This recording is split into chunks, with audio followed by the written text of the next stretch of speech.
pero ve que tiene la anilla en la mano y que no se la abrió. Y sigue cayendo. Y el altímetro, ya te digo, llegas a una altura tal que ya, aunque luego se te abra, no hay tiempo suficiente para que, como los dibujos animados, ¿no? ¡Pop, pop! Se abre en el suelo. En ese momento esa persona dice que ya no tuvo ganas de ver para el altímetro, no vio túnel, pero se sintió feliz. Le entró una especie de, dice él, como de música por las venas. Esto es de decir que esa persona no bebe ni se droga. Dice, no, que ese hombre entró un poco... Y le entró como una música por el cuerpo, empezó a observar, perdió el sentido de la aceleración y curiosamente sintió luego un tirón tremendo. El tirón fue que por fin se desprendió el paracaídas principal de emergencia, el de emergencia en este caso, porque luego al tirarse el otro se va, se la abrió y llegó abajo con un esguince, pero llegó vivo. Dice que cuando se quedó en el suelo sentado, se quedó así mirando para todos diciéndole qué te pasa, y no hablaba, estaba, como dice él, en éxtasis, porque en vez de estar temblando, diciendo me la pude haber matado, levantándose, dando una patada de paracaídas, lo que está, reacción típica también, que puede encontrarse a veces una experiencia de este tipo, dice, qué bonito fue. Y es de uno, cuando yo estuve haciendo el cursillo el año pasado en el Paraclub al Sur, había sido uno de los que habían venido a hacerlo, un chaval que es médico, y que comentó esta experiencia le pasó a él. Claro, ¿es una experiencia cercana a la muerte? Hombre, yo creo que sí, porque aunque estuviese vivo, evidentemente... Y la de Estados Unidos le pasó lo mismo. En esta sí que vi una especie de túnel. Una entrevista, no sé si la habéis visto alguien en televisión hace poco, el año pasado, sobre una chica que cayó de 3.000 metros. Esta sí que no se la abrió y milagrosamente quedó viva. Eso sí, escayolada, quedó viva. Porque cayó el viento la desvió, cayó entre unas cosa frondosa y entonces fue haciendo un efecto de irla parando poco a poco, no de golpe, sino que fue frenándose a la caída. Ella también pensó lo mismo, no puede ser, qué curioso, dice, a mí no me puede, lo que decías tú hoy, todo sale del mundo a la carretera y dice, a mí no me va a tocar, se mueren 80 o 100, pero yo no soy el que se va a morir. Saltan 10 de paracaidistas y dices, tú no, a los demás no se la habría, a mí sí, a los demás no se la habría a los demás, es el instinto de defensa. Pero esta chica tuvo lo mismo, no puede ser, no se la abrió, pero esta llegó abajo. Curiosamente, dice, después del pánico inicial de ver que no se la abría, cuando ya observó que la tierra venía hacia ella y no ella hacia la tierra, porque es curioso, cuando vas cayendo, ves luego, cuando ya estás muy cerca del suelito, ves que el suelo sube como una pisonada hacia ti, no que tú bajes hacia abajo. Entonces observó eso, una paz increíble. Es decir, una sensación mística, un éxtasis, como ella podía decir, y luego ya nada, ya no se acordó de nada. Quiero decir esto, que ¿qué papel juegan las endorfinas? Hombre, pues pueden jugar esos, que decíamos, esos opiáceos cerebrales. Recordemos que tienen un poder analgésico. Estas endorfinas 50 veces superior, si no me equivoco, a la morfina. 50, y fabricado por nosotros.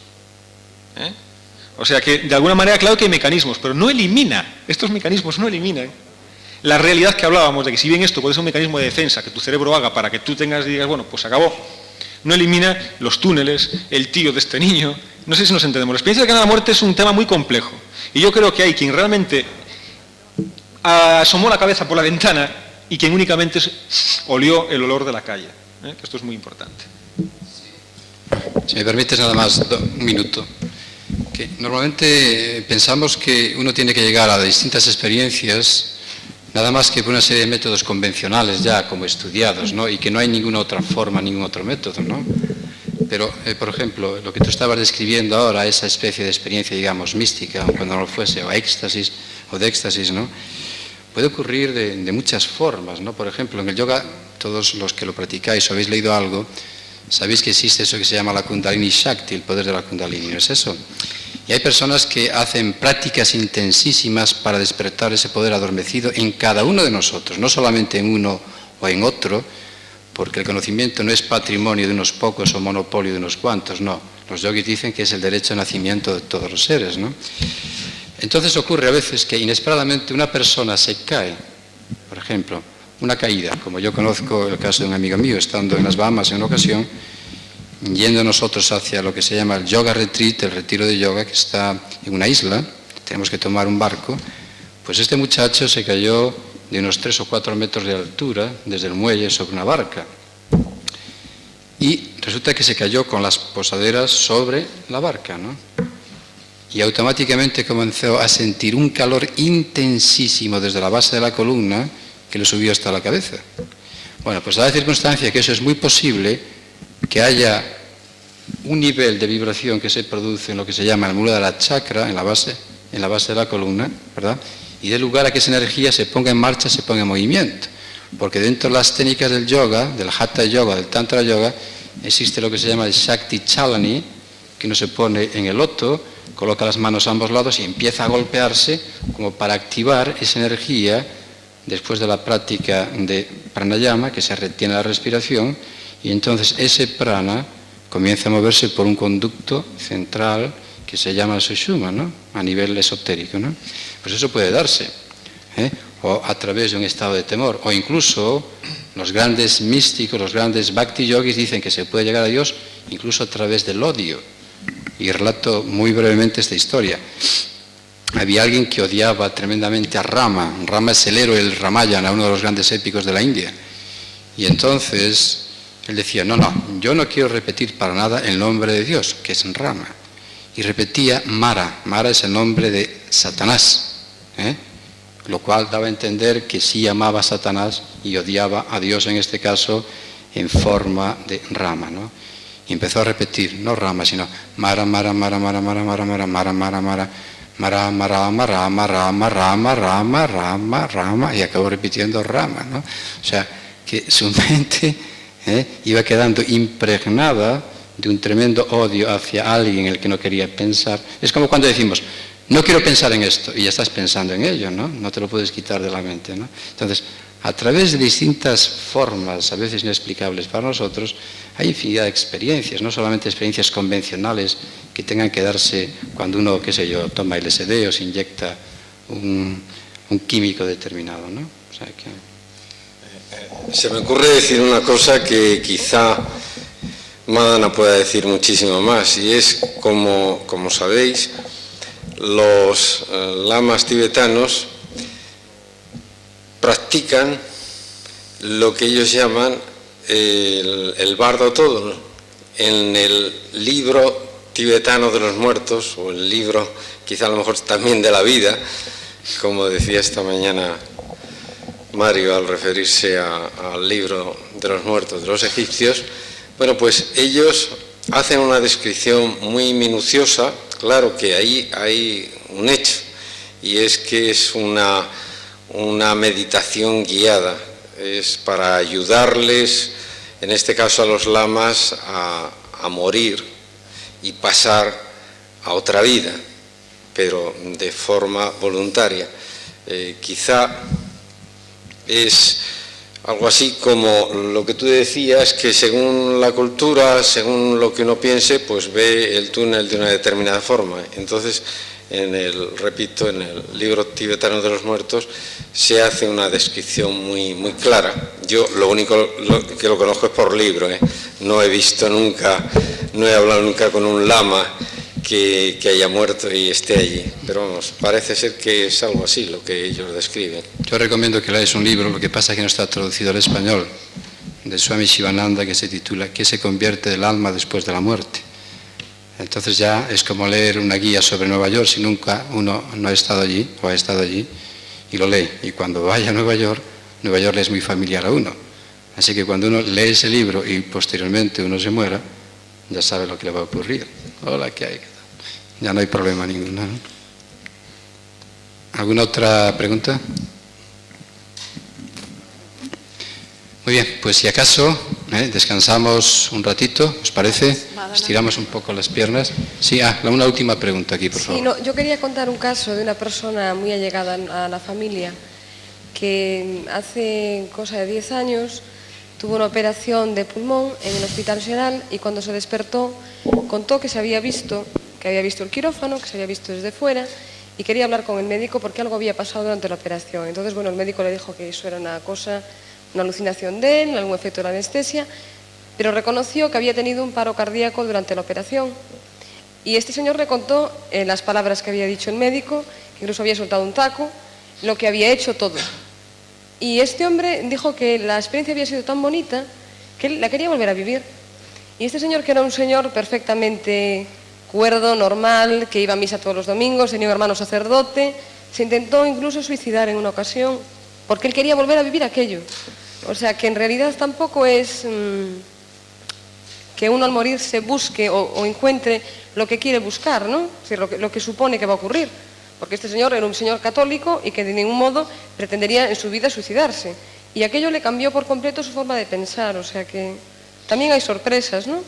No, por supuesto. Yo me refería que no es que nosotros busquemos lo que realmente queremos buscar, no, me expliqué mal si lo dije así. Yo dije que en esa experiencia límite, inefable, nos encontramos lo que pueda haber, nada más. Pero que el bagaje cultural, el rol que tú desempeñas, puede de alguna manera disfrazar un poco, como digo yo, la entrada en la frontera. A ver si nos entendemos, es decir, la entrada, pero no exactamente que yo diga que lo que yo quiero buscar es lo que voy a encontrarme, en absoluto. Es decir, pero sí que efectivamente se puede modificar un poco.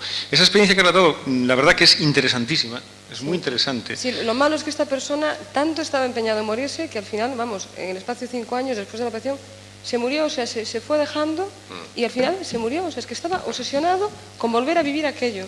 Y nadie se lo hubiera imaginado conociéndolo, porque era el típico señor, vamos, padre de familia, marido formal, y cambió por completo a partir de aquel día, sí. Normal. Muy interesante. Sí, eso suele llamarse una experiencia de apego a una situación de placer, que no quiere repetir. Y de hecho, no recuerdo el nombre de una doctora americana, donde a través de una serie de investigaciones, muchas personas se le ofrecían para suicidarse y que de alguna forma ella pudiera hacer experimentos con ellos, ¿verdad?, con estas personas después de la muerte física.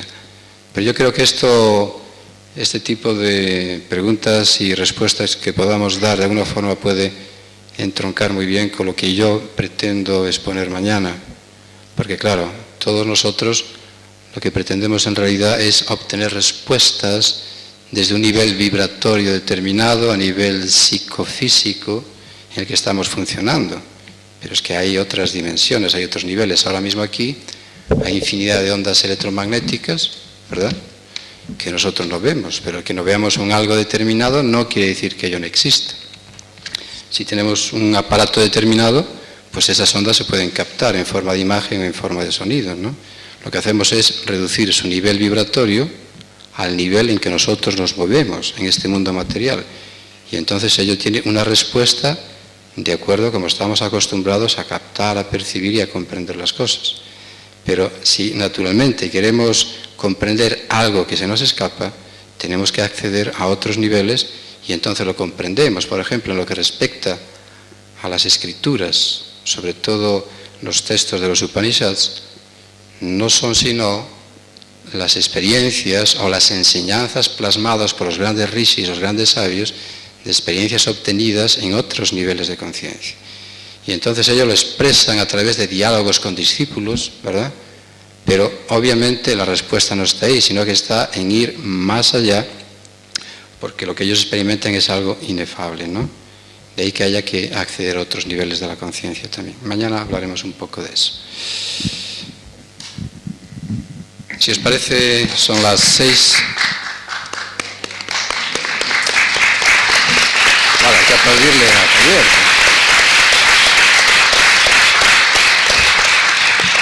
Si no le aplaudimos, luego no cobra. Es que me enfado. Rogelius, que como todos sabéis ya, ella vive en Londres, hace 17 años que vive en Inglaterra,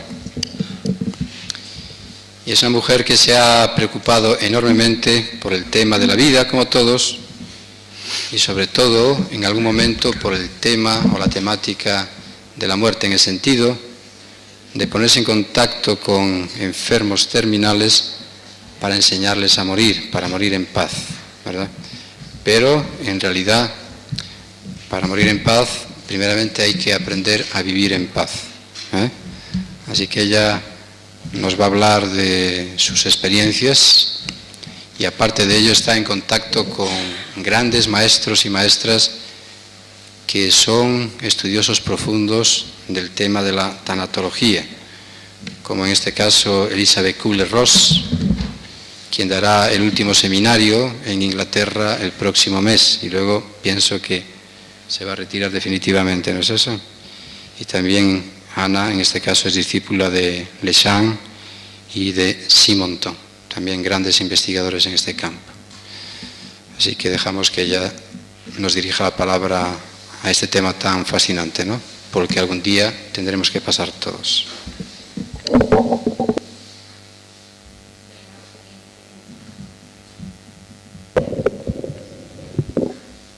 Hola, ¿me oyen? ¿Sí? Bueno, yo soy una trabajadora.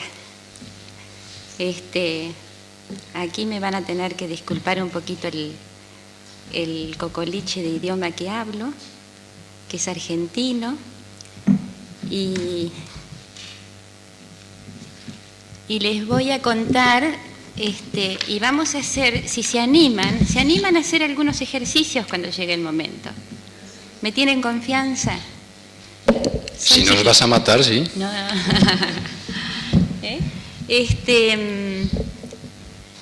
Bueno, a ver. Es más fácil trabajar que hablar.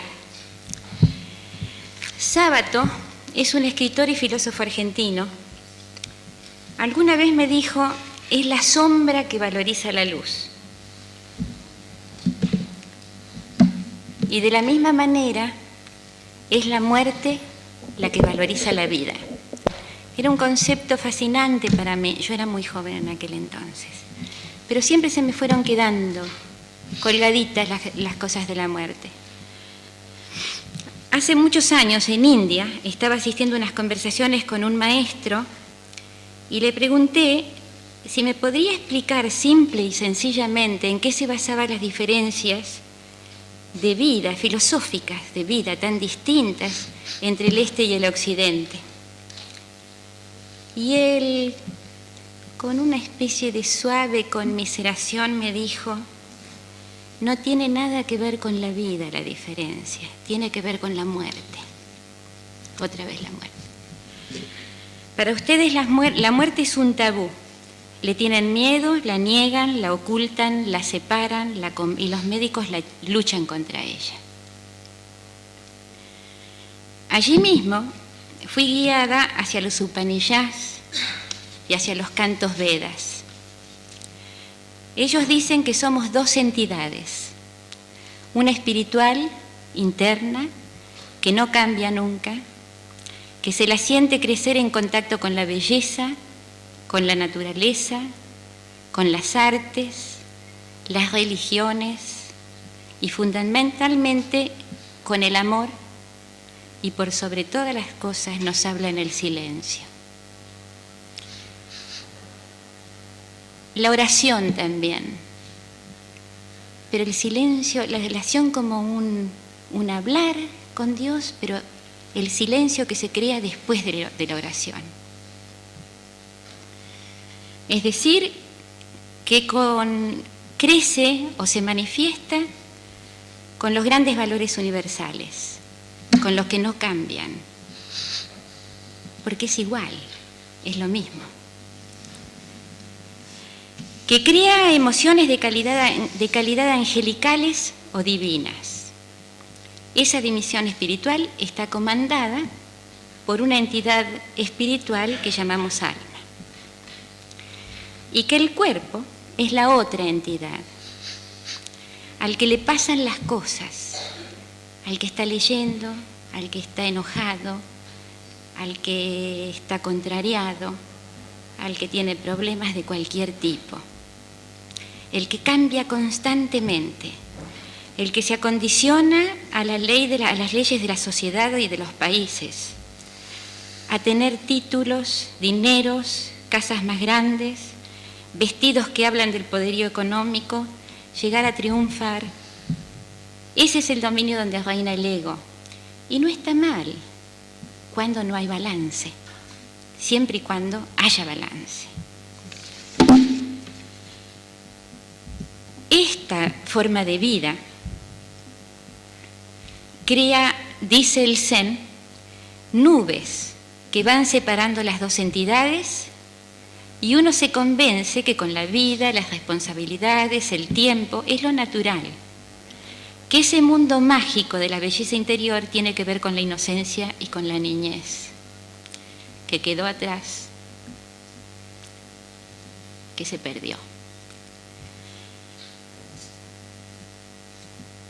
esto somos conscientes que nos pasa todos los días y nos ha pasado a todos y nos va a seguir pasando.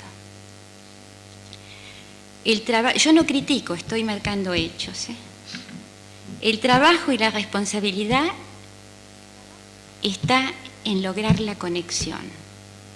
Y eso es una opción personal, íntima. Lograr la conexión de esos dos mundos, deshacer las nubes. El cielo es siempre azul. Un día gris no significa que el cielo es gris, sino que hay nubes que nos separan de él. Lograr el balance, ese ha sido mi dedicación. No lo logro para nada, pero ahí estoy. La ética, la división entre el bien y el mal, de chica, Inglaterra fue muy buena para mí. Eso lo aprendí, me lo enseñó mi madre. Yo perdí a mi madre cuando tenía 2 años. Y no recuerdo cuándo, empecé a notar que en el cuadro que había enfrente a mi cama, de mi mamá, notaba que estaba triste, tristísima, que la expresión de la cara de mi madre había cambiado. Y me daba mucho pena apenarla. Entonces empezaron unas secretas comunicaciones mentales, por necesidad. También tuve sueños recurrentes, 2 círculos, uno blanco y uno negro. No era negro, era fascinante, que años después en Londres descubrí que era el papel metalizado. Eran círculos así, brillante, maravilloso, y el otro era blanco, transparente, bellísimo, pero no tan tentador como el otro, pero uno me daba una sensación de angustia terrible y tenía que ver con mi comportamiento de niña durante el día, y el otro era la paz y la felicidad y coincidían con la expresión de mi madre. Así que el problema ético fui forzada a ser consciente de eso. Lo olvidé muchas veces y lo recordé muchas veces y lo seguiré olvidando y seguiré recordándolo. Tuve la suerte de tener que viajar mucho desde muy joven por distintas circunstancias y siempre me conecté con la espiritualidad, las religiones del lugar, la filosofía, el folclore, la música, las comidas. Y a ese nivel encontré que en esa dimensión somos todos iguales. Pero fue la muerte otra vez. La muerte de mi primera hija en un accidente a los 10, iba a cumplir 20 años, que me hace bajar a los infiernos.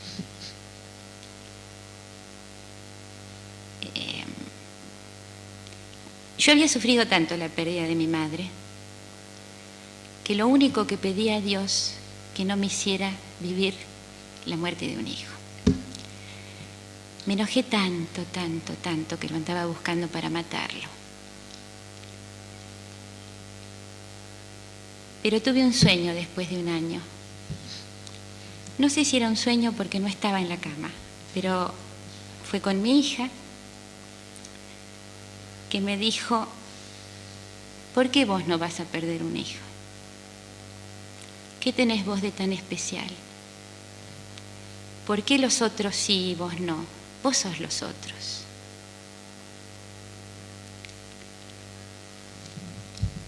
Además, fue una relación tan maravillosa. A través de ella aprendí lo que era la relación madre-hija que yo no había tenido, ¿no? Y como tenía más hijos, 3 hijos más, llegué a la conclusión de que había que salir del círculo negro, volver a ver a mi mamá sonreír, y hacer lo mejor que yo pudiera para que mis muchachas arriba estuvieran contentas y orgullosas de mí, y todo lo que hiciera en esta vida fuera en honor de ellas. A raíz de todo esto, empecé los estudios en control mental. Tenía algo, pero no tenía el bagaje espiritual que yo necesitaba.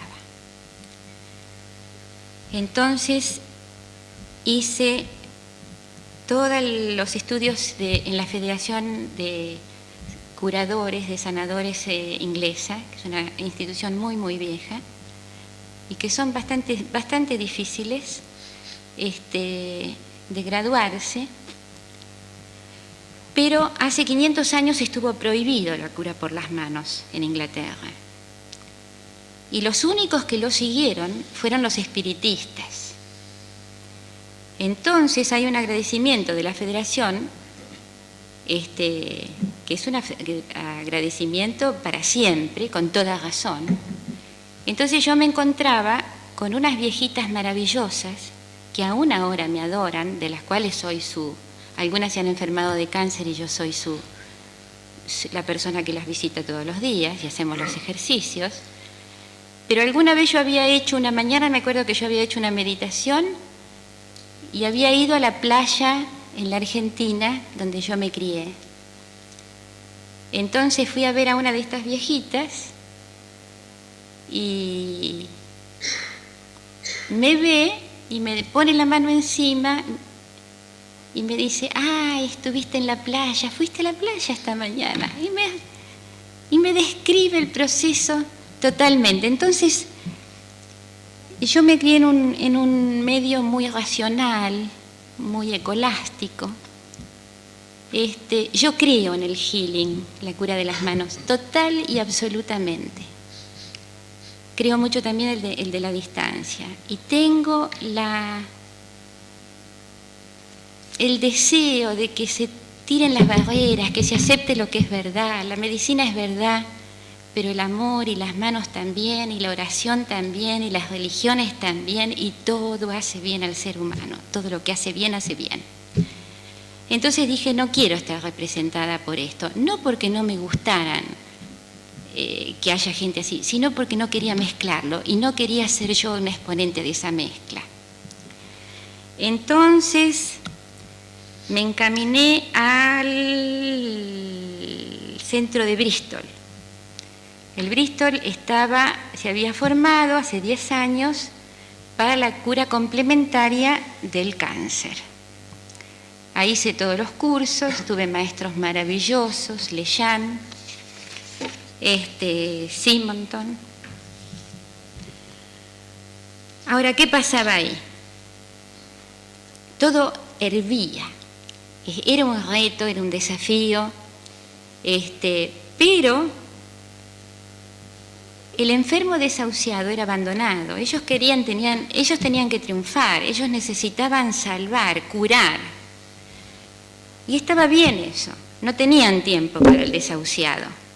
No podían pensar en el desahuciado, no era su misión. Su misión era que esta gente fortaleciera su fuerza interna, supiera cómo llegar a la fuerza interna, hiciera visualizaciones para atacar su cáncer, hubiera retrocesos de metástasis, recuperara su felicidad, tuviera conciencia de la calidad de vida, supiera por qué tuvo el cáncer y qué era lo que quería tener de su enfermedad. Estaban en un proyecto absolutamente fascinante. Pero el desahuciado estaba más abandonado que antes. Entonces, fue la cosa lógica para mí, inclinarme hacia estos que me llamaban y que no había posibilidad. Pero hubo posibilidad, hubo muchas veces. Gente que vino que no vino, que tuve que ir yo con un diagnóstico de 1 mes y vivió 3 años, otros 6 años.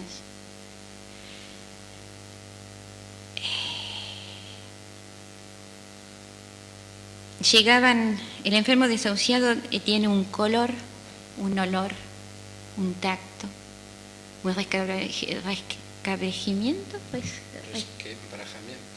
resquebrajamiento de la piel, se palidecen el color de los ojos. Muchos salieron de ese estado, aprendieron a vivir, respiramos juntos, nos fundimos juntos, nos reímos, lloramos, fuimos al teatro, siempre teníamos algo que hacer, una meta que cumplir, que llegar. Se le enseñó a respirar, a pensar, a rezar, a visualizar, a meditar, a saber qué era su vida. Pero de pronto, algo me decía a mí que llegó el tiempo, que llegó el momento. Volvía a suceder o pasaba por primera vez el hecho esas características. Había campanitas que me decían, basta de incrementar el sentido inmunológico, de incrementarlo, basta de aprender a comer una uva, aquí hay que preparar para la muerte. Así que tuve que salir a aprender eso. No fue una opción lo que les quiero mostrar, lo mío. Fue un hacer. En el hacer me fui encontrando con mis dificultades, mis limitaciones, mis tendencias. En mis viejitas vi a mi madre. Me hubiera gustado cuidarla a mi madre, me hubiera gustado tener mi madre hasta grande y fue un vivir lo que me hubiera gustado tener, ¿no? Así que yo he tenido muchas satisfacciones de esto, he aprendido mucho de mí misma. Entonces, a mí me ha sido mucho más fácil. Dice la doctora Elizabeth, dice que hay que vivir hasta el momento de morir. Yo aprendimos juntos, enseñándoles a ellos a morir, aprendí yo misma a vivir. Enseñándoles a ellos a vivir, aprendí yo misma a vivir también, ¿no? Y a morir también. Para mí era fácil trabajar con enfermos terminales porque están en estado de verdad. Se han despojado de todo, del ego, de todo. Y esto es muy claro verlo, en un estado de una situación de condena a muerte. Hay casos, y son públicos, ¿no? Se los publican los diarios, que de pronto se desata una muy marcada espiritualidad, casi santidad, una fe y una belleza increíble.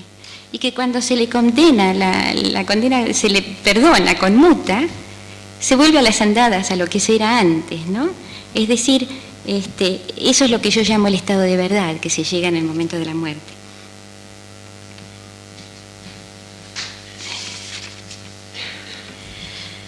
El enfermo terminal pasa por 3 etapas. Yo les vine a contar lo que yo hago. Les conté hasta ahora por qué lo hice. Ahora, ¿cómo lo hago? ¿Qué descubrí? El enfermo terminal tiene 3 etapas, las 2 primeras, que son por qué y por qué a mí, son de mucha angustia, son después del diagnóstico, es un shock, es como si te agarrara un tren. El tercer punto, en ese momento el ayudante, el practicante no puede hacer nada. Quizá en eso estribe lo único positivo que puede acercar, respetar el momento de esa furia terrible. El tercer punto es el por qué no a mí, que yo lo entiendo muy bien porque fue lo que me pasó a mí. Ese es el momento de apertura.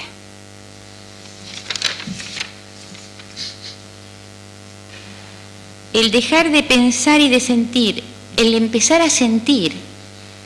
El shock se produce porque uno tiene la certeza de que deja de ser inmortal.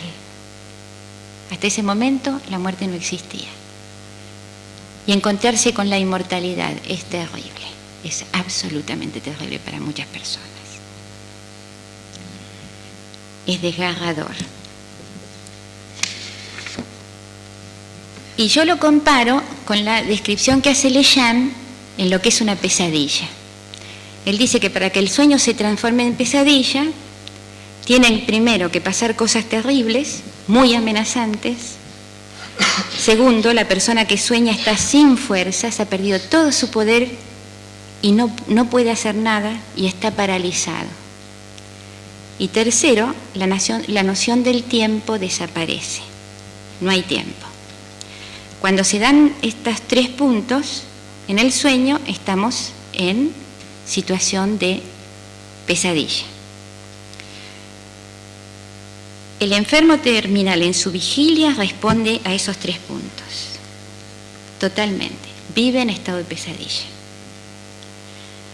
El cáncer y el SIDA no son enfermedades de un órgano, de un individuo.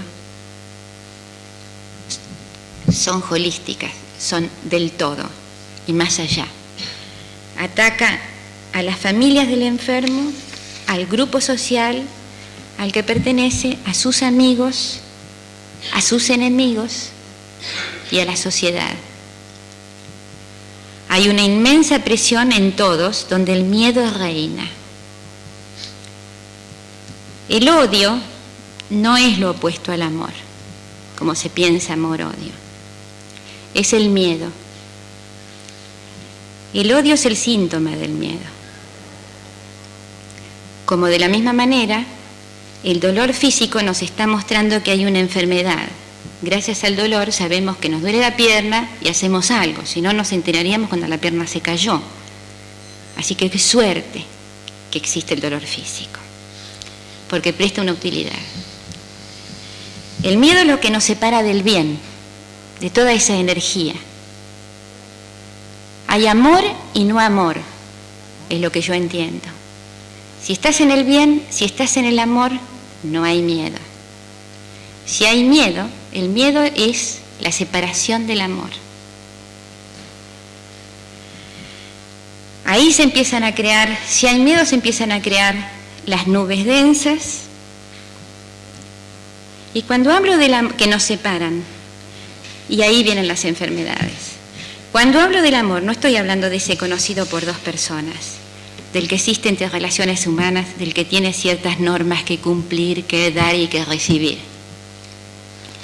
Hablo de ese que no pide nada, del incondicional, ese que viene del alma, de esa parte secreta y misteriosa que para llegar a ella es el camino de buscar nuestro propio cielo azul, pasando a través de las nubes y tocando lo mejor que nosotros tenemos.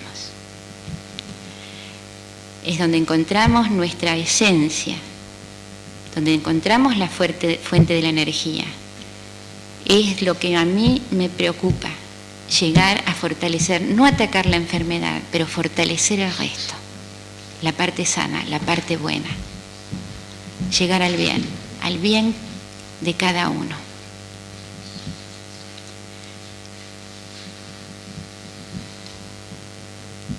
Se llega hacia un estado de paz interna.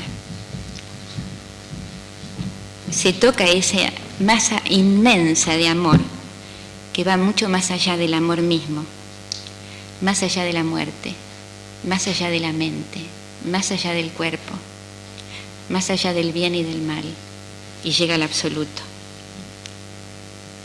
¿Cómo se llega a esto? En la forma práctica, a través del perdón, de la aceptación. Y mi trabajo se basa en guiarlos a esa situación. Y les voy a contar cómo lo hago.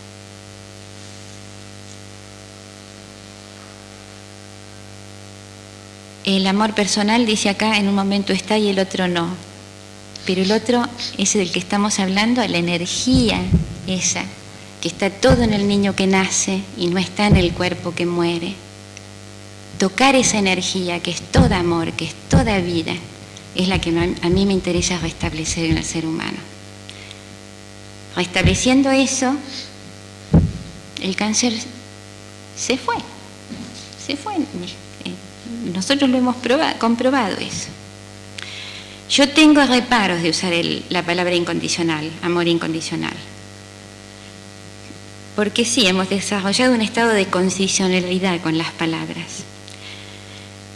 He oído decir, yo tengo amor incondicional por esa persona. Y a mí me da bronca eso. El amor es incondicional. Ese amor que yo estoy hablando no es el amor que yo sentía por mi marido. Era la base de divinidad que nos unía a los dos.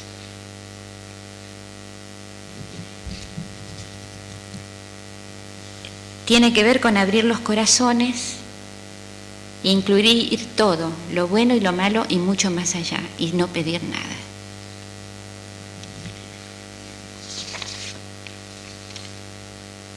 Y se encuentra renunciando al guilt. ¿Qué es guilt? Culpa, a la culpa del pasado. No quiere decir que yo hable muy bien inglés, lo que quiere decir que he perdido los dos idiomas. Renunciando a la culpa del pasado y no temiendo al futuro. Por un lado tenemos toda la carga del pasado y por el otro lado tenemos, eso nos da mucho miedo, la frescura y retraer la inocencia al hoy. En el hoy está implícito todo, el pasado y el futuro. Hoy es el futuro de ayer, ¿cómo es? Y el pasado de mañana, ¿no es cierto? Es hoy, es este instante, es vivirlo total y honestamente, es estar aquí hablando con ustedes, contándoles lo que hago. Así se llega a ser uno total y absolutamente. No es fácil, pero ya con quererlo o intentarlo ayuda. Somos todos enfermos terminales. No sabemos si vamos a vivir 1 minuto o miles de minutos. Pero lo único que sabemos que nos va a pasar es que nos vamos a morir todos. Absolutamente todos. Tomar conciencia de esto y llegar a la paz. Llegar a través de muchas cosas para llegar a tener una unidad y una congruencia. A través de las artes, de la religión, de la oración, del yoga, de los amigos, de la música, de la poesía, de la danza. Llegar a tener una unidad en el pensamiento, en lo que se habla y en lo que se actúa. Llegar a ser congruente. Ayudar a esa unidad en todo. De eso se trata. Eso es lo que yo hago con mis pacientes.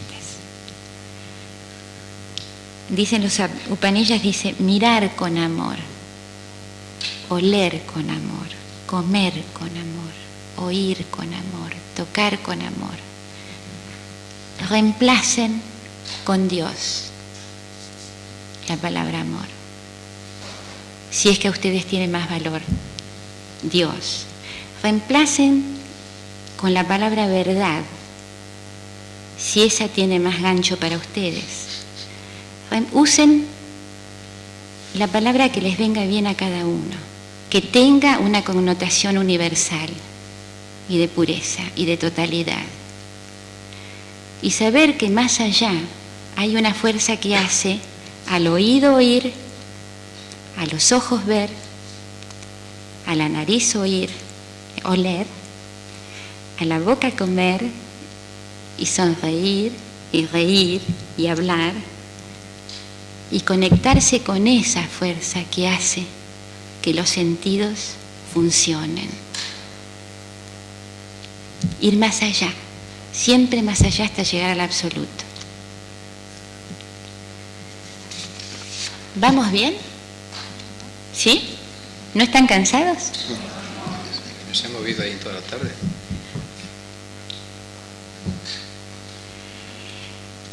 El trabajo mío, el más duro de todo, fue trabajar conmigo.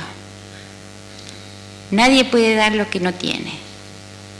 Nadie puede dar amor si no se tiene. Yo tuve que encontrar mi punto. Yo tuve que encontrar mi amor, yo tuve que encontrar mi energía, yo tuve que encontrar mi Dios y juntarme a Él y no tener miedo y tocar las llagas y traer mis sombras y aceptar mis sombras. Y sigo trabajando, no quiere decir, no hemos venido para ser santos, pero hemos venido para desarrollar y llegar a lograr desarrollar la potencialidad que tenemos. Eso al menos es lo que entiendo yo. Renacemos esta vida, entiendo, y renacemos a las otras. El asunto está es que si en la próxima voy a ser una abeja, producir miel. Ser una buena abeja. Y si voy a ser un árbol, tener las raíces en la tierra y las ramas en el aire y dar sombra a los pájaros, también a los que cantan mal. Es cumplir la misión real y totalmente. Cada uno sabe cuál es su misión. Yo estoy contando la que yo llegué a descubrir que es la mía y cómo trabajo para que mis enfermitos descubran cuál es la de ellos.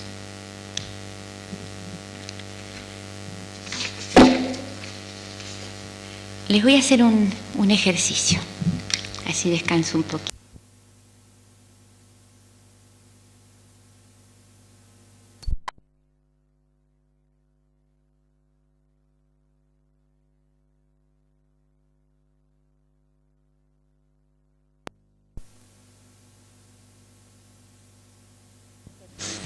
Tengo ejercicios para todo. A ver, siéntense bien cómodos. La espalda bien derechita en el asiento. A ver, Mario. Ah, el lindo Mario. Buen nene. Relajados, no crucen los pies, no crucen las manos. Cierran los ojitos. A ver, déjenme ver cuál pensé, que ahora no me acuerdo. Ah, bueno, muy bien. ¿Estamos todos listos? Bueno, a ver, conéctense con la respiración, no fuercen nada, suavemente, sean conscientes del acto de respirar. Están respirando, sentaditos.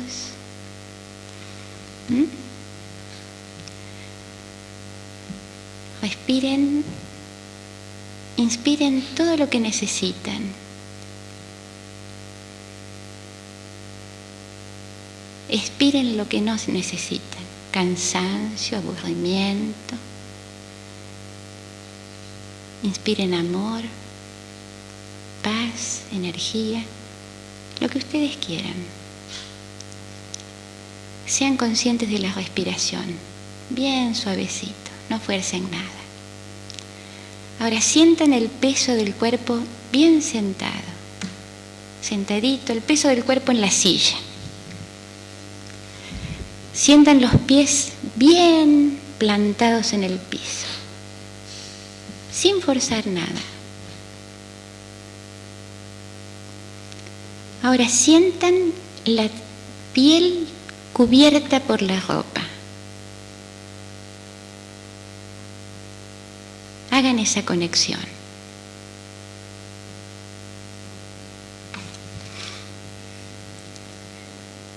Ahora sientan la diferencia, la piel descubierta en las manos y en la cara.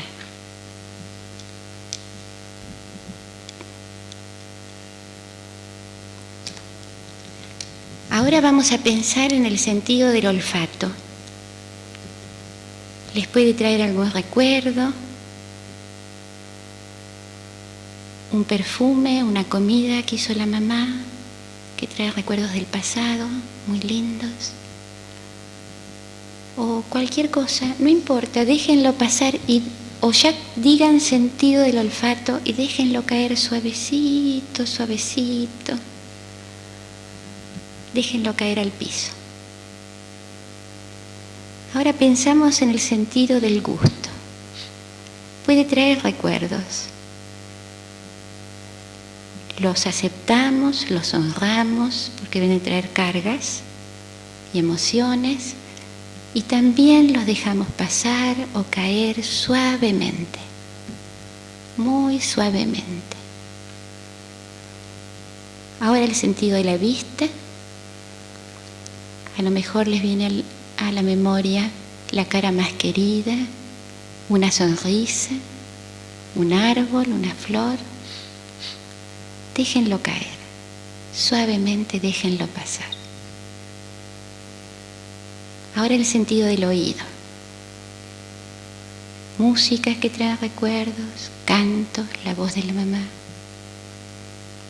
Una voz querida. Hónrenla, disfrútenlo y díganle que lo dejan caer por un momentito, dejan que se disuelva, que se vaya.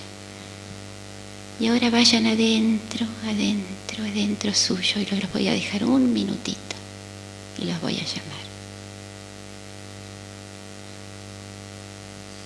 Respiren suavecito, disfruten ese instante.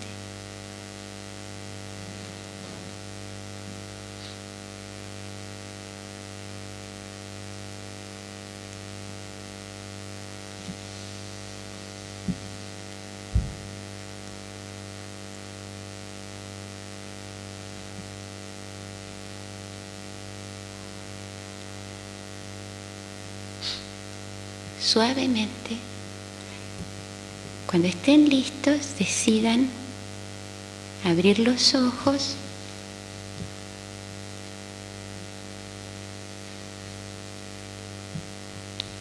y volver.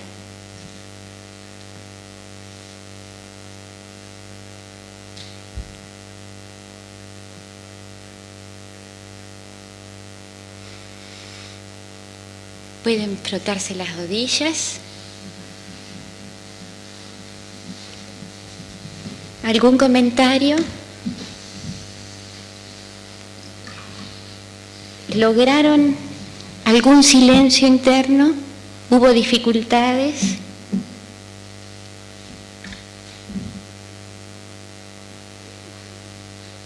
Cuéntenme. Vamos. ¿Qué pasa acá?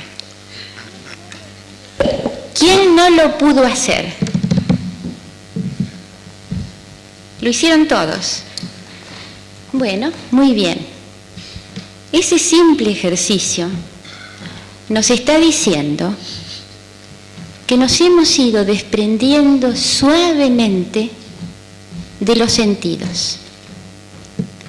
Los sentidos y sus resultantes, los deseos, son los que gobiernan al cuerpo. Entonces, suavemente hemos ido a tocar la dimensión del alma. Así de sencillito. Ahora, el que quiere tener un cuerpo maravilloso, va al gimnasio a hacer gimnasia. Y tiene que hacer durante un largo tiempo. Y no ve el músculo crecer la primera vez que va. Se trata de la práctica. Después de un año empieza a ver que, qué bárbaro, ya hay unas liñitas, hay un tono muscular, hay una dureza. Con el alma es igual, se los puedo asegurar. Hay que ir a ese punto 5 minutos al día. Parece chiste, ¿no? Así, suavemente.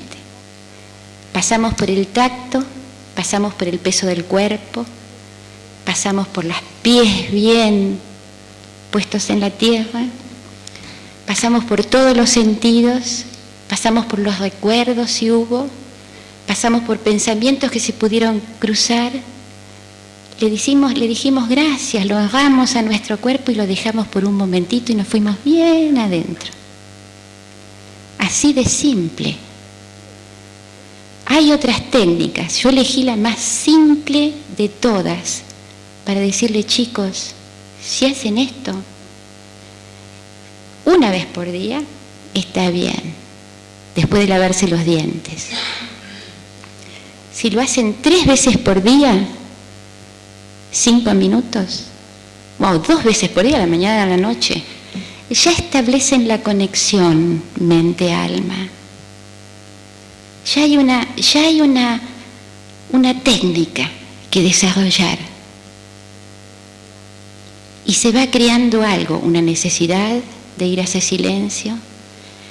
El tiempo se va a hacer más. Corten el teléfono, estén seguros de que no lo van a molestar. Son 5 minutitos. En el enfermo terminal es distinto. Es distinto, pero la base es la misma. Lo que yo no dije, no sé si alguien me vio haciendo señas terribles porque me asusté, es que en el fondo hay 2 señores hablando. Y esto se trata de ir a un... Señor, ¿usted me oye? El señor que está hablando. El señor que está hablando. Estoy hablando para usted. En los ejercicios estos, uno deja, y soy absolutamente culpable y consciente de que no dije algo que es fundamental. No tomé las medidas necesarias, de las cuales pido 1000 perdones. Hace falta que se cuiden, y yo no los cuidé, y les pido perdón. Gracias a Dios no pasó nada. Tienen que estar conscientes de que no van a ser interrumpidos, no van a ser molestados, nadie va a hablar, no va a haber alguien que va a abrir la puerta. Yo tuve terror, porque ustedes estaban hablando allá al fondo, y realmente me asusté muchísimo, y me sentí muy culpable. No es la culpa de ustedes, es la culpa mía. Es un minuto en que uno deja la dimensión de esta vida. Parece muy simple y muy sencillito, pero es real, es así. Entonces, a lo mejor esto nos sirvió para darnos cuenta de la importancia de esto. Sean conscientes, sean mejores que yo. Cuídense. Esos 5 minutos son de ustedes. Es para pasar más allá del amor, del bien y del mal, de todo lo que tienen opuestos, y llegar al absoluto, a un silencio total. Traten de que nada ni nadie les corte ese silencio, es de ustedes. Esa es la responsabilidad, y yo todavía a lo mejor fue mejor porque les di la idea real de la importancia que tiene. Perdón por eso, ¿no? Bueno,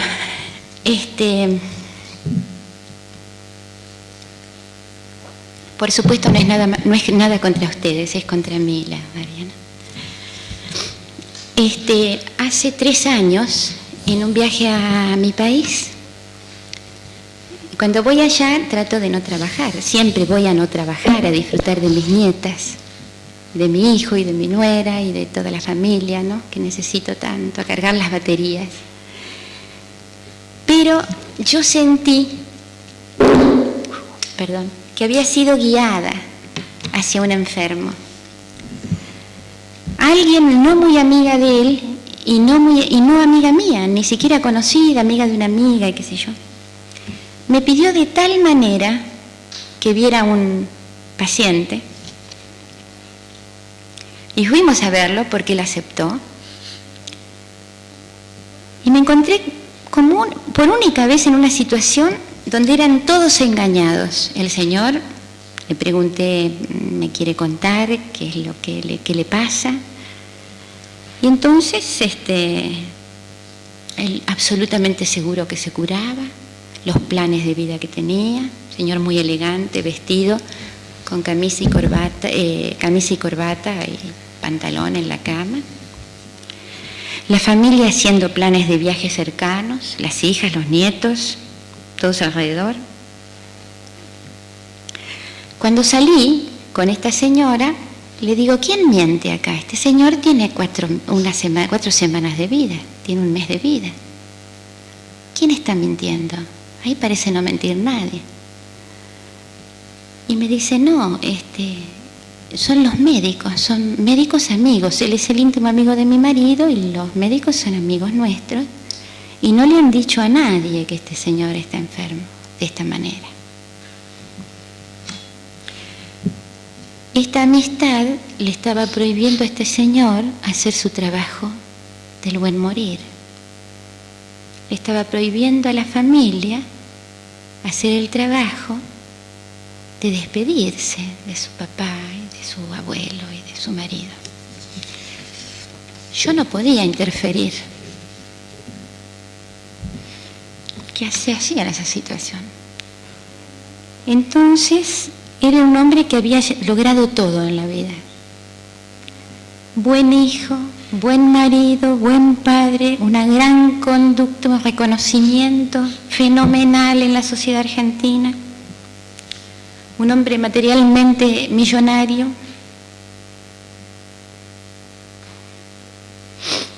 Yo le conté lo que yo hacía. Yo hacía la cura con las manos, yo ayudaba a jugar con el dolor, a cambiar el dolor de color, de forma, y de pronto ¡puf!, lo sacaba por segundos. Entonces equivalía a segundos de no dolor en la cual el enfermo mismo lo había logrado. Eso equivale a una responsabilidad y a hacer algo. Después le dije, mire, usted tiene una gran oportunidad, porque como los 4,5 billones de personas de este mundo nos vamos a morir, y como yo tuve que aprender toda la cosa esta de la ayuda al buen marido, a lo mejor le interesa, qué sé yo, no sé si le interesa.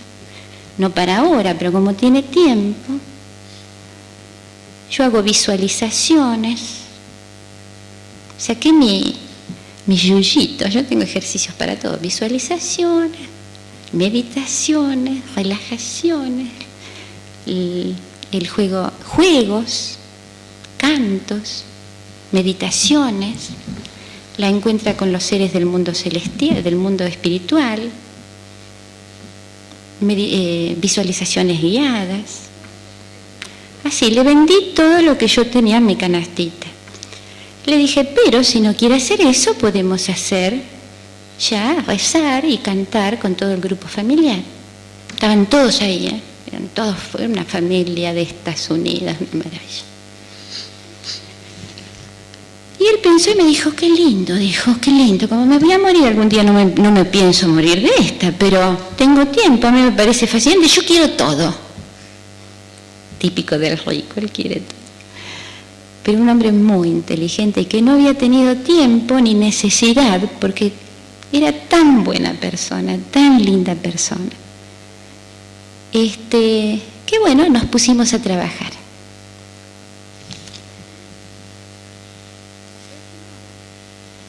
A las 2 semanas,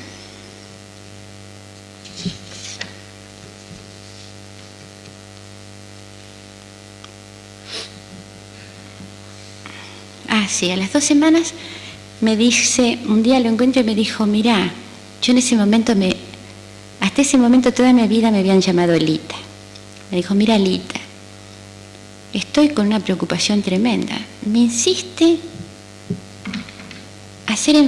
yo me manejo el dolor, no tomo más calmantes, me divierto como loco, llego a puntos de éxtasis, de paz, haciendo los ejercicios. Tengo una sensibilidad increíble. He aprendido, he vuelto a leer el Torá, hemos leído mucho juntos el Torá. Estoy disfrutando de este momento en tu vida, dice, pero me has dado una preocupación muy grande, nueva. Y yo dije, ay Dios mío, esa no la sé. Y no tenía los libros.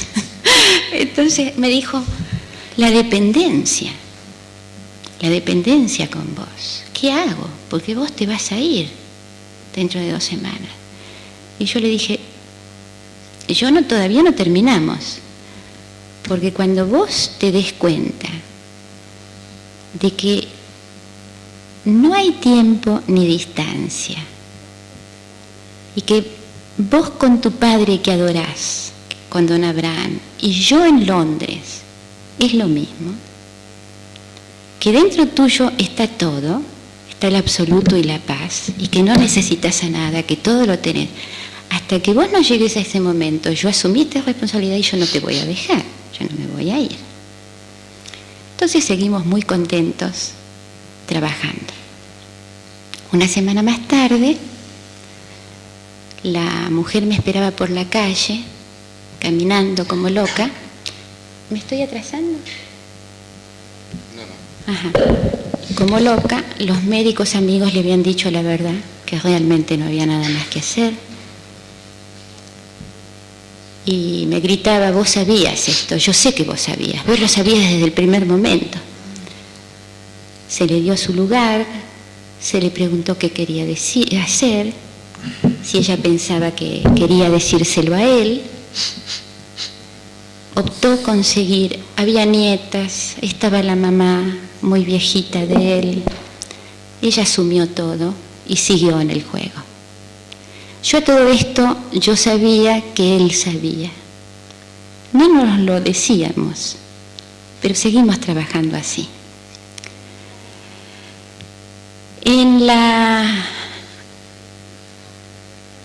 En elegir la persona espiritual con la cual él se quería reunir, creo que solo Mario aquí sabe, el cual él admiraba mucho y que no era la persona adecuada porque era un político que se había matado, entonces a mí no me pareció adecuado. Y entonces llegó a la figura de su padre,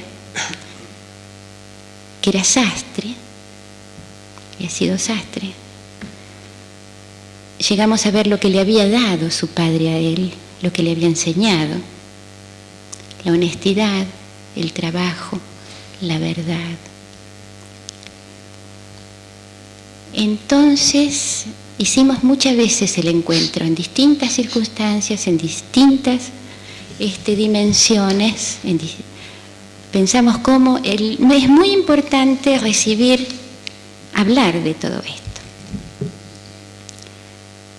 Y él un día me dice: mira, suponete que vos me ves que me estoy por desmayar muerto, caer muerto. Si yo te pido algo, yo sé que vos lo vas a hacer. Si vos en algún momento de estos días ves que me llega el momento, hagamos un trato. Llévame a encontrar con don Abraham y yo te voy a hacer una seña, te voy a uñar un ojo, algo te voy a hacer para que vos sepas que yo sé. Nos reímos. Yo sabía que era un pedido formal y él sabía que yo sabía que era un pedido formal. Había una nueva transfusión preparada, programada por los hijos, por los nietos. Había que seguir el corso. Mi pobre y querido amigo fue trasladado sin fuerzas. Yo pedí que no le hicieran la transfusión, no se la hicieron, pero estaba ahí con sueros, monitores, había mucho dinero envuelto, tenía de todo. Cuando yo llegué al sanatorio, él no estaba en la cama, era una cosita terrible. Entonces, siempre que yo llegaba, nos dejaban solos y después venían a rezar con nosotros. Entonces, cuando estuve sola, hablando como si hablara a la cama, porque no estaba realmente. Entonces le dije: me parece que tengo necesidad de cumplir una promesa. Voy a hacer la conexión con nuestro querido Abraham.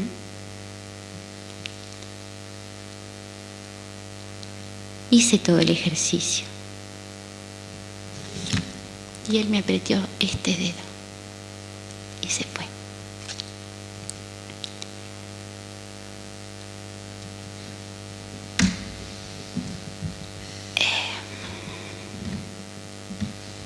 Es una de las cosas más lindas que me han pasado en la vida. Este señor no sabía absolutamente nada de todo mi mundo. Nos conocimos, nos quisimos, nos apoyamos, lo llevo en el alma. Es un gran amigo de mi vida.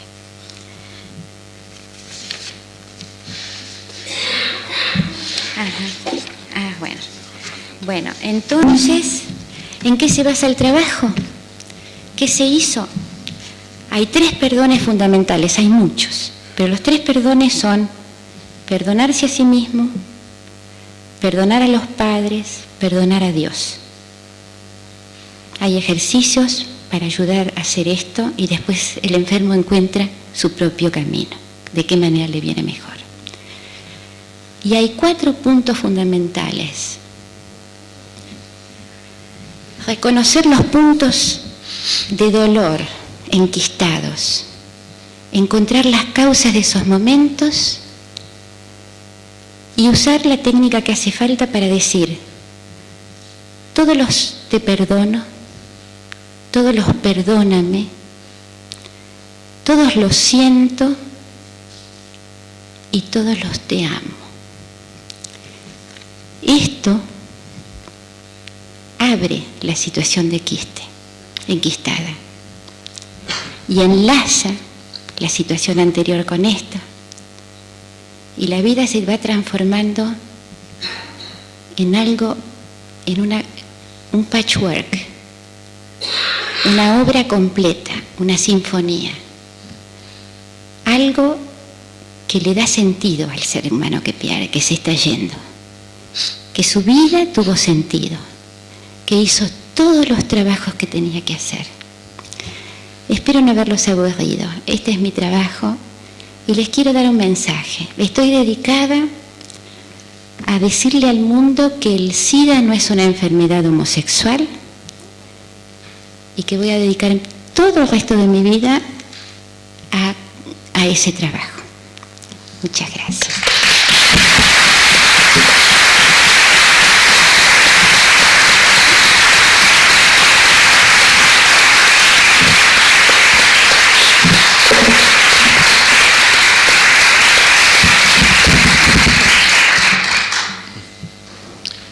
¿Alguna pregunta para Ana?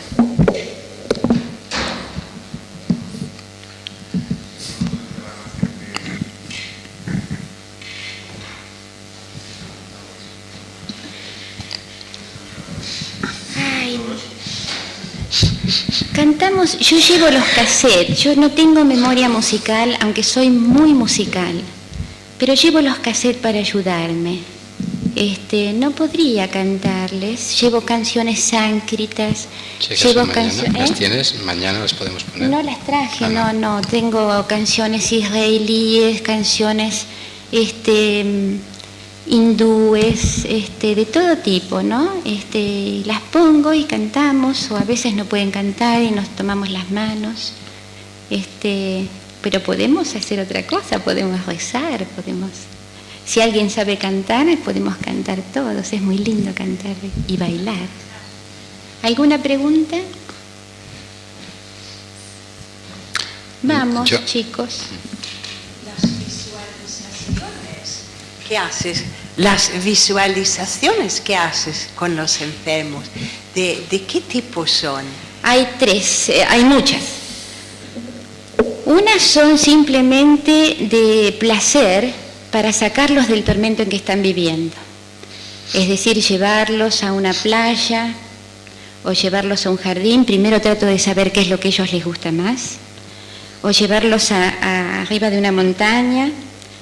O llevarlos de esta dimensión, verse desde arriba con los ojos cerrados y ver Vigo desde arriba y ver España desde arriba y ver el mundo desde arriba y ahí encontrar su ángel guardián y preguntarle lo que necesite preguntar y volver adentro. Hay otras visualizaciones que son dedicadas totalmente a la enfermedad.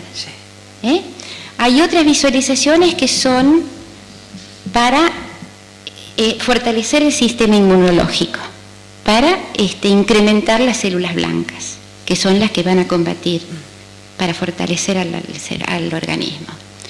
Hay otras visualizaciones de energías. Eso podemos hacer, una visualización de energía. ¿Tienen ganas? Bueno. Qué suerte, gracias por la pregunta, porque es un punto muy importante. Entonces, no crucen los pies. Apoyen bien las piernas los pies sobre el piso Bien sentaditos, manos separadas, espaldas contra la silla. Entonces, cierren los ojos y respiren blandito, blandito y contentos.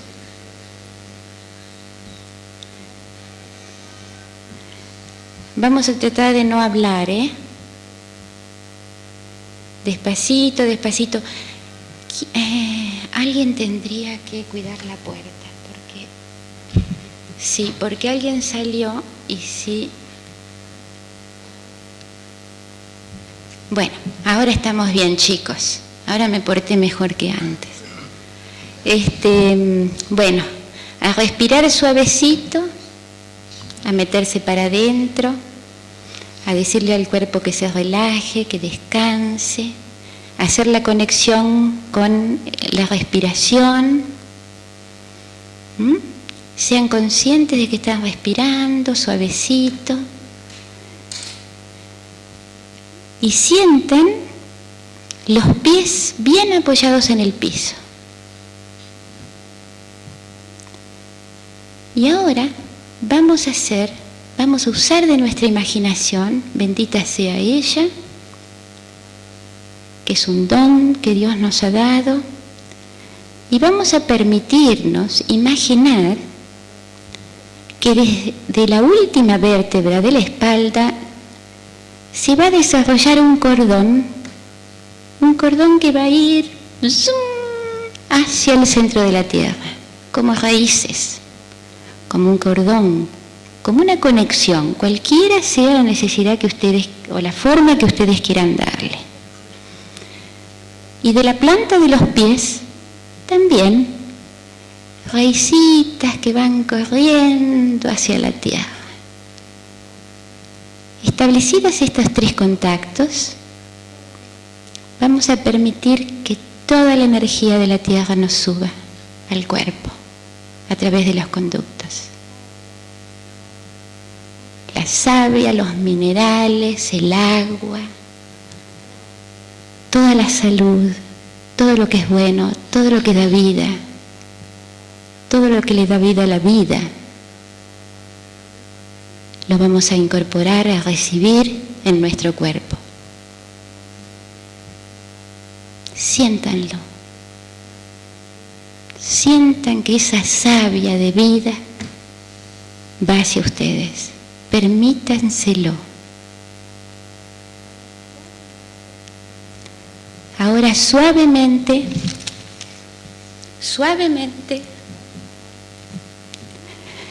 vamos a abrir la fontanela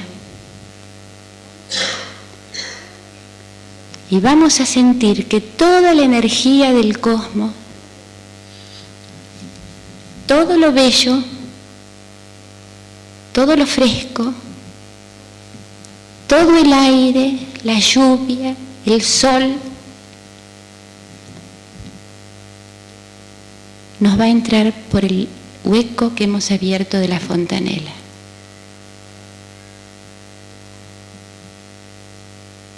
Esa energía y la otra se van a besar, van a bailar, van a cantar dentro nuestro. Se van a meter por nuestras venas, por nuestros reflejos, tendones, cartílagos. Van a pasar por ósmosis a través de los músculos, de los huesos. Nos están alimentando, dando vida. Disfrútenlo. Yo los voy a llamar luego.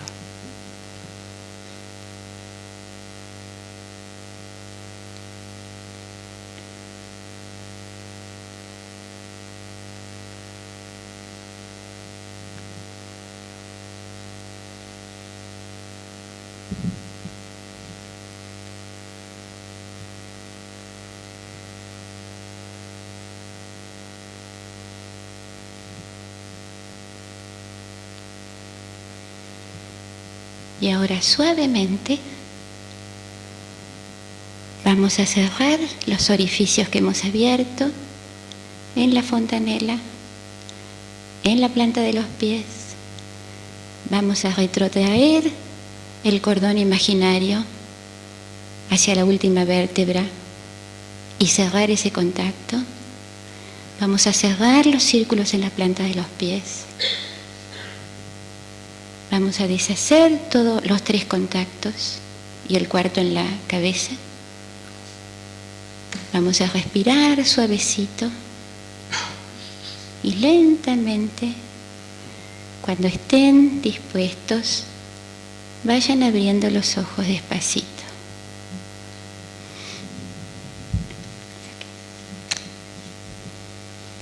Abran los ojos, frótense las manos, frótense las rodillas o inclínense como si se fueran a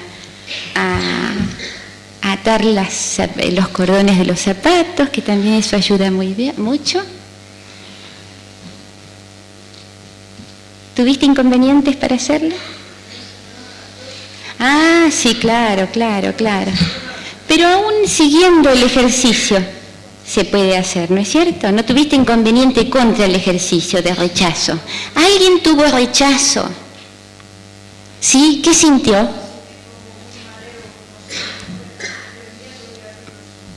Ah, ¿sí? Ajá. ¿En qué momento? Bueno, no sé decirlo. ¿Fue la energía de la Tierra o del cosmos? No sé.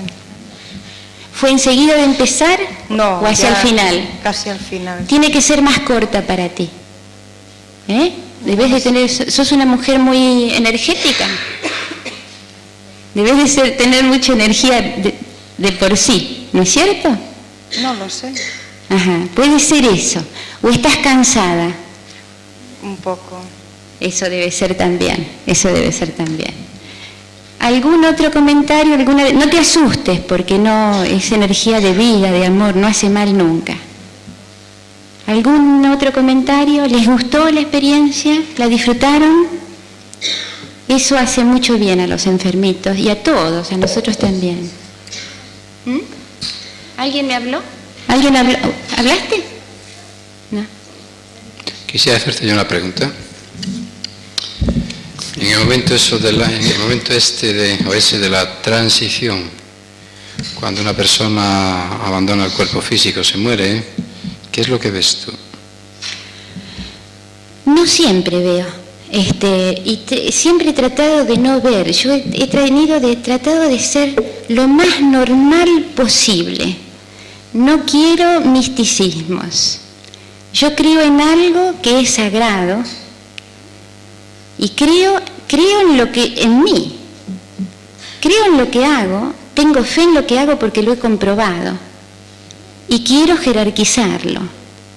Creo que estoy segura que es la medicina más antigua del mundo y he ido a Egipto, a Japón, a India, a China y es la base y la esencia de toda la medicina.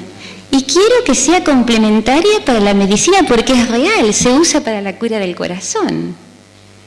Se está usando en Londres para la cura del cáncer, la estamos usando para la cura del SIDA. Ayuda a conectarse con la parte sana y bella de uno. ¿Por qué no? Es la medicina del amor. ¿Qué mal puede hacer? Aparte le da la posibilidad de la responsabilidad. Entonces, a veces he visto a mi hija irse, he visto a este enfermo que les conté, lo vi irse, he visto a mi marido irse.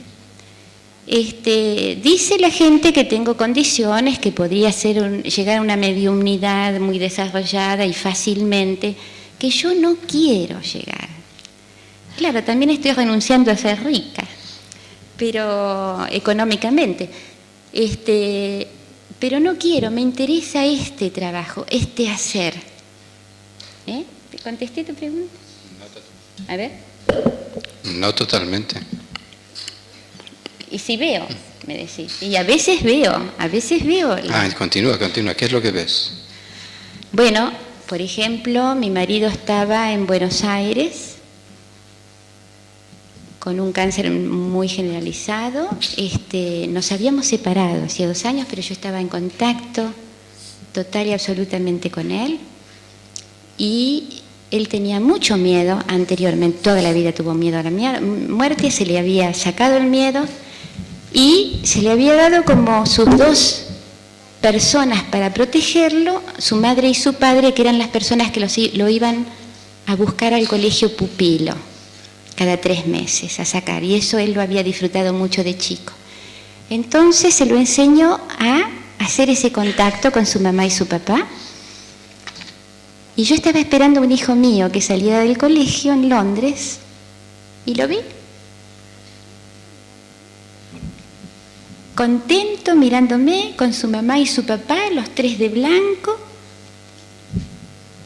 Y salió Freddy y le dije: Freddy, vamos volando a casa a llamar a tu papito. Me parece que tu papá se ha ido. Y llamamos, fueron 5 minutos del colegio a la casa. Y en este momento se fue. Yo ya lo sabía. Pero sí, realmente, a mí me interesa. Yo reconozco, cuando le dije a Madana, yo nunca quise ver qué pasa después. A mí me interesa esto de ahora, vivirlo conscientemente. Pero reconozco que es fascinante y reconozco que tengo razones para creer que no existe la muerte. Bien, y yo añado, para complementar lo que tú dices y lo que hemos comentado en alguna ocasión, que cuando una persona fallece y está en esos estertores de la muerte, entonces Ana tiene la capacidad de ver cómo hay un desprendimiento del cuerpo físico, algo que gradualmente va saliendo del cuerpo inerte, como si fuese una especie de humo blanco, una especie de forma, una especie de ¿qué más? Lo que tú vas observando, cuando lo que se desprende de ese cuerpo. Yo he visto mucha luz. Si tuviera que usar una palabra sería luz. Luz. A mi hija la vi rodeada de luz, una luz azul y blanca, que iba caminando hacia mi abuela y mi abuela le abría los brazos así, de la misma manera que pasó esa situación cuando Amalita tenía 1 año y se largó a caminar hacia los brazos de ella. Pero la visión que yo tuve fue Amalia de 20 años, mi abuela viejita. Y tuve esa visión, me había como desmayado, la había dejado a Amalita hacía 2 horas en su casa, y tuve como una especie de desmayo. Parece que dije: Amalia tiene mucho frío, y vi eso, y me llevaron a la cama, dijeron que estaba cansada, y al poco tiempo llamaron que Amalia se había descompuesto y la habían llevado de urgencia a un sanatorio. La casa tenía pérdidas de gas, las cañerías estaban viejas, la casa era una auténtica bomba, y esta chiquitita se durmió ahí. Seguramente habrá pensado en mí, no sé, pero yo sentí su frío y yo la vi irse, y vi a mi abuela abriéndole los brazos y recibiéndola. Y Amalia tenía 20, como ella era, preciosísima y lindísima. Yo quisiera daros muy breve testimonio con respecto a lo que ella comenta. Es una vivencia que yo he tenido y que nunca relato, la verdad. Pero bueno, ahora se da la circunstancia. Yo nunca lo he hecho antes, jamás lo he hecho. Estando yo en Uruguay, hace un par de años, en Montevideo, y bueno, estaba participando en un programa de televisión. Estaba conmigo una señora haciendo una demostración de asanas de yoga. Y cuando salimos del estudio le dan la noticia de que su hija se había suicidado. Una niña joven, 19 años, modelo, preciosa, muy bella. Y justamente yo esa noche iba a hablar sobre un tema: vida, cuerpo astral, vida en el más allá. Y la mujer estaba lógicamente tan compungida por el dolor que bueno, me llamó a su casa y bueno, allí fui. Y entonces vivía con esta señora una amiga suya que si de alguna forma tenía cierta evidencia, cierto poder de evidencia, ¿no? Y me dice, mira, la hija de esta señora Ana está aquí, ahora con nosotros. Y la hermana de esta chica que se había suicidado estaba con nosotros y se comunicaba con ella, ¿no? Entonces resulta que estábamos la madre de esta muchacha que se había suicidado, estaba su otra hija y estaba esta amiga y yo. Y entonces entre los tres comenzamos a conversar con ella. Dos la veían, dos la sentían. Y entonces esta muchacha, digamos, en ese más allá, que mañana hablaremos de qué se trata, desde el punto de vista yógico, comenzó a indicarnos cómo estaba, cómo se encontraba, lo mucho que sufría, cómo estaba contemplando su cuerpo en el ataúd, cómo ella sentía tremendamente el dolor de su hermana, el dolor de su madre y todo lo demás, ¿no? Y es que hay personas que tienen, lógicamente, muy desarrollada ese estado de percepción o de clarividencia, pero que eso es realmente común a todos nosotros. A veces lo que ocurre es que lo único que tenemos que hacer es desarrollarlo, igual que el ejemplo que ella puso con anterioridad. Cuando uno va a un gimnasio y hace pesas, como Javier, lo que se hace gradualmente es desarrollar toda su musculatura, ¿no? En este caso igual, hay técnicas, hay ejercicios para desarrollar la clarividencia, ver el aura y todo lo demás, pero eso yo puedo aseguraros que es o no es nada, absolutamente nada importante. Todo el mundo queda prendido y prendado de eso que se llama la paranormalidad, pero no hay que hacer demasiado caso, porque eso es realmente muy normal dentro de cada uno de nosotros. Lo único que ocurre es que al desconocerlo, al no estar en contacto con ello, pues la imaginación se dispara y todo el mundo quiere ser vidente, ¿no? Y es evidente que es mejor no ser vidente que serlo, porque de los 100 que dicen serlos, 110 no lo son. ¿Alguna otra pregunta? Una última pregunta. Ay, dos o tres. Dos últimas. Yo quería saber la opinión de Ana acerca de la eutanasia o de esos enfermos terminales que piden su propia muerte. Alguien me hizo esa pregunta, hoy o ayer, ¿fuiste? ¿No? No. Ah, bueno, yo salgo a buscar respuestas. No he tenido nunca ese caso. Yo he ayudado a vivir la muerte, a gozar la muerte, a gozar abrir la puerta.